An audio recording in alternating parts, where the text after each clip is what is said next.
All right, let's talk about the basics and how to just set up to the ball so that you can get the best chance of getting started really well. So go ahead and set up to this golf ball, and we're just going to talk about what to do even before you pull the club back and before you even hit it. So you'll notice a few things. First, Kenzie's aiming the club face, this part of the club where the ball's going to take off. She's aiming that as close to that orange pole that you can see out there in the distance as she can. Next, she's got her stance, and sometimes you'll hear people talking about taking a stance. This is what they mean. So she's got her left foot and her right foot placed in a particular spot, where if you connected her right toe to her left toe with a line and kept drawing that right down the range, you'd see that's aimed pretty close to that orange pole as well. Now, the part that is often overlooked by beginners that's really important to hit straight shots is really just how you hold onto the club. So go ahead and take your right hand off for a second, and even your left, and we'll talk a little bit about this. So her lead arm, the arm closest to the target, her left one, this is how we'll put this on. You can see a few dots on here. The first one is this silver dot that's on the heel pad of her left hand. She's going to take that dot and put it right on the top of the shaft. That's awesome. Now you might also notice that she doesn't have much of her hand even coming off the club. It's all on the grip. A lot of people grab these and grab so much of the end that their hand is really off the edge of the club. Don't need to do that.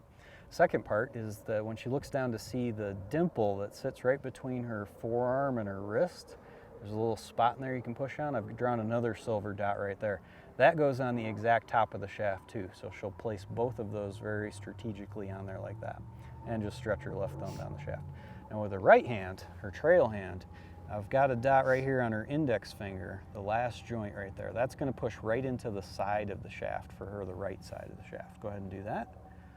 Awesome, and you're ready to go. Now let's face that camera and we'll talk about the part where your hands kind of come together. So you might notice that right now she overlaps her right pinky on top of her left hand like that. Or you can interlock her hands like she's doing there, or there's even a popular way that people grab it where they've got all 10 of their fingers on the club. Any of those are fine. You don't have to lose a lot of sleep over how that goes. Do whatever is comfortable there. The most important parts are where those dots are and the placement on your hands. Let's set up one more time and we'll talk a touch more about the front view here, and we're almost done. So the next part is the angle of the shaft relative to the ground. That's the metal part here connected to the grip. She's got that almost vertical, and if anything it leans ever so slightly forward. But you don't need to push the grip end of the club or the shaft and lean it forward a lot. You can see how that changes the face angle from that view. Or push it backward. No real reason for that. Just straight up and down is fine.